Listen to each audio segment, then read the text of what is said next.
ক্ষুদিরাম বসু জন্ম ৩রা ডিসেম্বর ১৮৮৯, মৃত্যু ১১ই আগস্ট ১৯০৮। ক্ষুদিরাম বসু ছিলেন একজন ভারতীয় বাঙালি বিপ্লবী, যিনি ভারতে ব্রিটিশ শাসনের বিরুদ্ধে সংগ্রাম করেছিলেন। ক্ষুদিরাম প্রফুল্ল চাকির সঙ্গে মিলে গাড়িতে ব্রিটিশ বিচারক ম্যাজিস্ট্রেট কিংসফোর্ড আছেন ভেবে তাকে গুপ্ত হত্যা করার জন্য বোমা ছুঁড়েছিলেন।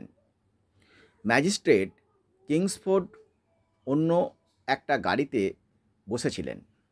যে ঘটনার ফলে দুজন ব্রিটিশ মহিলার মৃত্যু হয়, যারা ছিলেন মিসেস কেনেডি ও তার কন্যা। প্রফুল্ল চাকি গ্রেপ্তারের আগেই আত্মহত্যা করেন। ক্ষুদিরাম গ্রেপ্তার হন।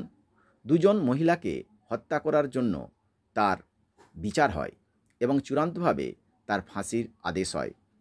ফাঁসি হওয়ার সময় ক্ষুদিরামের বয়স ছিল 18 বছর 7 মাস এবং 11 দিন, যেটা তাকে ভারতের কনিষ্ঠতম ভারতের বিপ্লবী অভিধায় অভিষিক্ত করেছিল। বাল গঙ্গাধর তিলক তার সংবাদপত্র কেশরীতে দুজন নবীন যুবককে সমর্থন করে আওয়াজ তোলেন, অবিলম্বে স্বরাজ চাই, যার ফল হয় অবিলম্বে ব্রিটিশ ঔপনিবেশিক সরকারের দেশদ্রোহিতায় তিলক গ্রেপ্তার হন। আজ ক্ষুদিরাম বসুর মৃত্যু